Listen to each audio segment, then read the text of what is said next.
स्वागत है दोस्तों आप सभी लोगों का मेरे चैनल पे। आज मैं अपने लाइफ जर्नी के बारे में बात करूंगा कि मेरे लाइफ में छोटे छोटे स्टोरीज है जो आपको सुन के बहुत अच्छा लगने वाला है। मैं एक छोटे से विलेज से बिलोंग करता हूँ। महाराष्ट्र में गोंदिया डिस्ट्रिक्ट में एक गांव है गौरनगर करके, जो बंगाली कैंप है। गोंदिया का एकदम एंडिंग है और गढ़चिरौली का स्टार्टिंग है। मेरे लाइफ का सबसे इंटरेस्टिंग बोलेंगे या फिर मेरे समझ से परे था वो स्टोरी। 26 जनवरी या फिर 15 अगस्त, दोनों में से एक दिन था वो। मेरे टाइम पे एक अलग ही लेवल का एक्साइटमेंट होता था 15 अगस्त या फिर 26 जनवरी आने के बाद, क्योंकि हम लोग अर्ली मॉर्निंग 4 बजे नींद से उठ जाते थे, नहा धो के 5:30 बजे तक हम घर से निकल जाते थे अपने स्कूल के लिए, क्योंकि हमारा स्कूल भी गांव के अंदर ही है। तो हम लोग बहुत एक्साइटेड होते थे उस दिन के लिए। अर्ली मॉर्निंग में नींद से उठाओ, उस टाइम पे हमारा मिट्टी का घर हुआ करता था और मेरे घर को लग के दाहिने साइड में हमारे घर का किचन भी था और वहीं पे लकड़ियां रखा करते थे। मतलब उस टाइम पे सिलेंडर वगैरह का, गैस वगैरह का कोई व्यवस्था नहीं हुआ करता था। जनरली जंगल से लकड़ी काट के लाते थे और लकड़ी को बारिश से पहले पहले स्टोर किया जाता था कि बारिश के दिनों में उस लकड़ी को हम लोग यूज कर पाए। अर्ली मॉर्निंग में नींद से उठा और उठने के बाद उस साइड में ना थोड़ा अंधेरा टाइप का था। जिस टाइम की मैं बात कर रहा हूँ उस टाइम पे इलेक्ट्रिसिटी भी उतना नहीं था, तो वहां पे लालटेन का यूज किया जाता था। तो किचन साइड में ना अंधेरा था। मैं अर्ली मॉर्निंग उठा, मम्मी पापा को पता मैं उठ गया हूँ, बट मुझे क्या हुआ मुझे समझ में ही नहीं आया। मैं चुपचाप गया, उस किचन में गया और किचन में जाके दोनों पैर को फोल्ड किया, फोल्ड करके उसके ऊपर सर रखा और दोनों हाथ को ऐसा करके मैं बैठ गया। मेरा मम्मी पापा मुझे आवाज दे रहे, मुझे सुनाई तो पड़ रहा है, बट मैं कोई रिस्पॉन्स नहीं कर पा रहा हूँ। ना मैं उठ के वहां से निकल के मम्मी पापा के सामने आ पा रहा हूँ। मुझे समझ में नहीं आया कि उस दिन मेरे साथ क्या हुआ। मेरे मम्मी पापा बहुत परेशान, उन्होंने घर का हर कोना देख लिया, बट वही कोना उन्होंने चेक नहीं किया। मेरे पापा घर से निकल के स्कूल गए ये देखने के लिए कि मैं स्कूल तो नहीं चला गया। मेरे घर वाले बहुत परेशान हो गए उस मोमेंट को लेके। बहुत टाइम के बाद हल्का हल्का सुबेरा जब होने लगा, अचानक से मेरा मम्मी का ध्यान उस किचन की तरफ गया। तभी मेरी मम्मी दौड़ के आई और मुझे वहां से उठाया और बोले तू यहाँ पे क्या कर रहा है। तो मैं कितना प्यार से मेरी मम्मी को जवाब दिया कि मुझे नहीं पता। वो मेरी लाइफ का ये क्वेश्चन मार्क वाला मोमेंट था कि उस दिन मेरे साथ क्या हुआ मुझे बिल्कुल मालूम नहीं। मेरे लाइफ का एक और किस्सा है। बचपन में हम मिट्टियों के साथ ज्यादा खेला करते थे। एक दिन ऐसा ही हुआ, मैं मिट्टी से खेल रहा था और मुझे पानी चाहिए था, और पानी भरने के लिए मैं मेरे घर से ठीक एक घर छोड़ के रोड के ऊपर एक हैंडपंप है, उस हैंडपंप में मैं पानी लाने के लिए गया। वो भी कैसे, डाबरलाल दंत मंजन आता था उस टाइम पे। तो मैंने क्या किया, एक डाबरलाल दंत मंजन का डब्बा उठाया, उसको लेके गया, हैंडपंप से पानी भरा और हैंडपंप के साइड में देखिए एक बॉर्डर बना रहता है। तो मैं क्या करा, बॉर्डर के ऊपर मैं पानी भर के कैसे ला रहा था, पानी भर लिया, ढक्कन जो था उसको मैं लगा नहीं सकता था क्योंकि उतना ताकत नहीं था। उस ढक्कन को लगाने के लिए जो बाउंड्री बना रहता है हैंडपंप के साइड में, उसके ऊपर रख के और हाथ से प्रेस करके उसको मैं लगा के ला रहा था। बट उस बार क्या हुआ मुझे पता नहीं।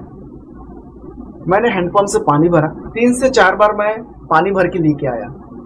बट नेक्स्ट बार मैं जब गया तो सेम मैंने प्रोसेस किया, बोतल में पानी भरा और उसी तरीके से उसको प्रेस करके लगाने की कोशिश किया। बट जैसे मैंने प्रेस किया, नीचे का जो डब्बा रहता है वो स्लिप किया और स्लिप करते बराबर जो मेरा प्रेशर था दबाने का, उस प्रेशर के साथ मैं सीधा टकराया उस बाउंड्री को। तो यहाँ पे आप अगर नोटिस करेंगे ना, यहाँ पे एक मार्क है। ये मार्क मुझे वहां से मिला। मतलब ये बचपन का शरारत है जो लाइफ टाइम तक हमारे साथ रह जाता है। बचपन में भाई बहन का प्यार कुछ अलग ही लेवल का होता है ना। मेरे साथ भी सेम ऐसा ही था। मतलब मैं अपनी बहन को मारता था, ऐसे तो मैं बहुत प्यार करता था उससे, बट मैं उसको मारता था, कभी कभी गुस्सा आ जाता था, खुद भी उसको फेंक के मारता था। मतलब मेरे को गुस्सा नहीं आता है, फिर भी जब गुस्सा आता है मुझे बहुत ज्यादा गुस्सा आता है। तो उस दिन क्या हुआ, गर्मी का दिन था, जहाँ पे हम लोग बैल रखा करते थे ग्वाला में, उस ग्वाला के ठीक सामने एक आम का पेड़, उसी आम के पेड़ के नीचे मेरी मम्मी, दादी, ये सब मिलके जुआ नहीं ढूंढते, बैठ के एक दूसरे औरत का जुआ देखते हैं। तो सेम वैसा कर रहे थे। और मेरा जो सिस्टर है वो सीढ़ी लगा के, बाम्बू का सीढ़ी बनता है गांव में, आप अगर जानते होंगे तो बाम्बू का सीढ़ी बनता है। वो बाम्बू का सीढ़ी जनरली पेड़ पे चढ़ने के लिए या फिर बहुत जगह पे यूज करते हैं।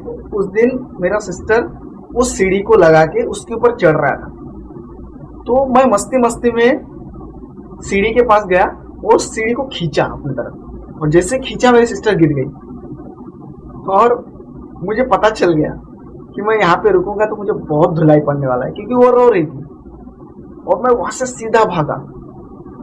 सीधा भागने के बाद मेरे दिमाग में क्या तो खुराफाती आइडिया आया। मैं दौड़ते दौड़ते गया, और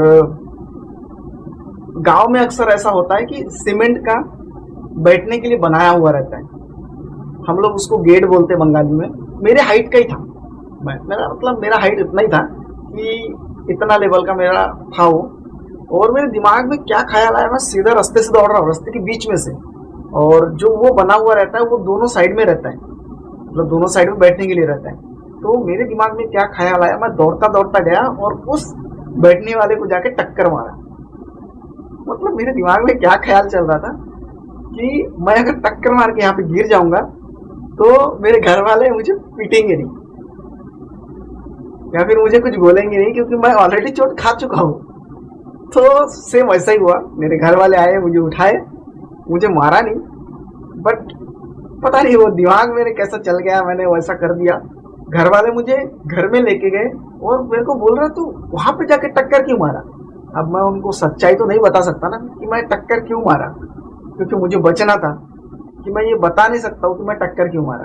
तो उनको कुछ भी बोल के मैंने उसको रफा दफा कर दिया। मेरे लाइफ का बहुत बड़ा एक ऐसा फेज गया कि मैं पैदा होने के ठीक 4 या 5 दिन से मुझे बीमारी था, मुझे निमोनिया हो गया था, टाइफाइड हुआ था। तो उस दौरान मैं बहुत बीमार रहा करता था। और एक बीमारी मुझे और हो गया था, जो टॉयलेट के साथ खून निकलता था। वो मेरे साथ करीबन 6, 7, 8 साल तक रहा। मेरा वेट कभी बढ़ता नहीं था, कैसे बढ़ेगा, मेरे बॉडी से ऑलरेडी खून निकलता है, स्वाभाविक है मेरा वेट बढ़ना नहीं था। तो घर वाले बहुत परेशान, क्योंकि वो एकदम ना छोटा था, शुरुआत में जब निकला था तो बहुत ही छोटा था। और धीरे धीरे मेरा उम्र बढ़ता गया, समय बीतता गया, वो धीरे धीरे बड़ा होते गया, और आखिरी मोमेंट पे वो इतना बड़ा निकलता था। मतलब ऐसा था कि टॉयलेट के बाद उसको मुझे प्रेशर से ऊपर धकेलना पड़ता था, इतना बड़ा हो गया था वो। मेरे घर वाले भी बहुत परेशान, और मुझे उतना समझता नहीं था। हालांकि मुझे तकलीफ नहीं होता था, पेट दर्द वगैरह ऐसा कुछ नहीं होता था। और उसी दौरान एक डॉक्टर से बात हुआ, तो हमने ट्रीट करना स्टार्ट किया। और उस टाइम पे काला पीला चलता था, तो हमारे गांव से कुछ 20-25 किलोमीटर हम लोग जाना आना करते थे। और उसको ट्रीट करने के लिए हमको कुछ 1-2 महीने के अंदर वो रिकवर हो गए। पहले तो उन्होंने मेडिसिन दिया, मेडिसिन को लेते लेते थोड़ा सा मेरे हेल्थ में चेंजेस आया। देन उन्होंने ये डिसाइड किया कि आपको 1 दिन रहना है हमारे यहाँ पे। और जब मैं पॉटी करता हूँ तो उस टाइम पे जब वो बाहर निकलता है, उसको बाहर निकला हुआ हालत में मुझे डॉक्टर के पास जाना, ताकि उसमें इंजेक्शन लगा पाए। तो डॉक्टर ने सेम वैसा ही किया। हम लोग 1 दिन रुके वहाँ पे, और डॉक्टर ने उसके ऊपर एक इंजेक्शन लगवाया। और हम लोग हर 15 दिन 10 दिन के दौरान हम लोग जाना आना करते। एक दिन एक किस्सा हुआ कि हम लोग डॉक्टर को दिखा के घर आ रहे थे, और उस टाइम पे एक एक्सीडेंट हुआ था हमारे गांव से ठीक 3-4 किलोमीटर बाहर। जब मैं वहां पे ब्लड देखा, सही में मेरा हालत खराब हो गया। मैं इतना डर गया, मेरी मम्मी को पता चल गया कि मैं डर गया था, क्योंकि मुझे अलग से झटका लगा था कि वहाँ पे बॉडी पड़ा हुआ था, चारों तरफ खून बिखरा हुआ था। वहाँ हम लोग रुके नहीं, सीधा घर गए। वहाँ पे लोग थे, बहुत सारे लोग थे। हम लोग वहाँ से सीधा घर गए। और उसके बाद जो मेरे साथ हुआ, बुखार उतरने का नाम ही नहीं लिया। 2-3 दिन कंटिन्यू तेज बुखार, फिर कुछ झाड़ फूक करने के बाद वो चीज़ ठीक हुआ।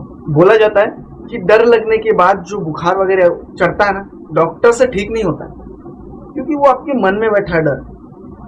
तो जब तक वो मन से डर नहीं निकलेगा तब तक आप कितना भी डॉक्टर दिखा लो, डॉक्टर घोल के पी भी लो, तो भी ठीक नहीं होना है।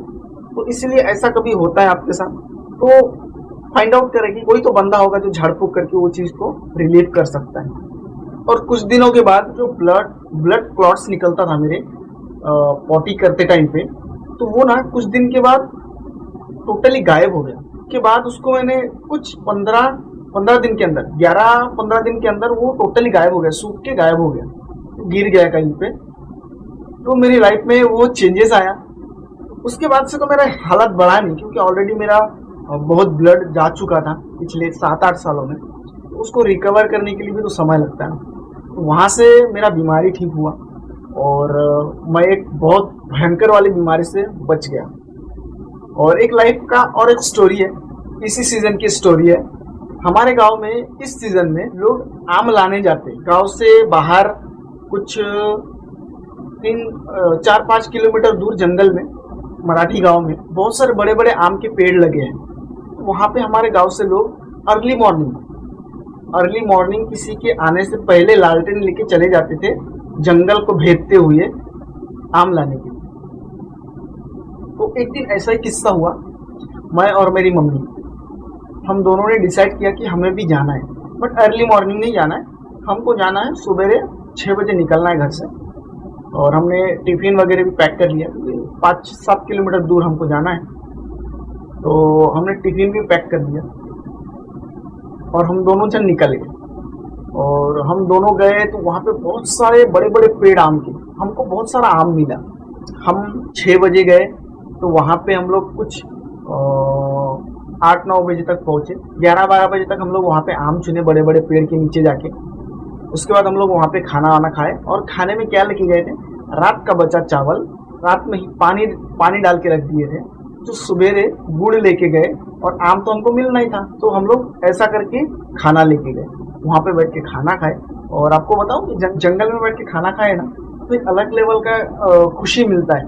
ऐसा आपको बहुत मज़ा आएगा, कभी आप अगर ऐसा करेंगे ना तो बहुत मज़ा आएगा आपको। हम लोग वहाँ पे खाना खाए और हमको आते आते घर पे कुछ 4-5 बज गए। मेरे पापा को पता चल गया कि हम लोग बाहर गए हैं करके और आम चुनने गए हैं। तो मेरे पापा बहुत नाराज़ हो गए थे। और सेम मैंने जैसे बताया कि हमारे घर में जो किचन है, किचन के साइड में हम लोग लकड़ी रखा करते। तो हम लोग आने के बाद घर के पीछे से मैं और मेरा मम्मी दोनों जन घर के पीछे से आए और जो लकड़ी रखा रहता है किचन के ऊपर, उसके ऊपर आम का बैग हमने रख दिया।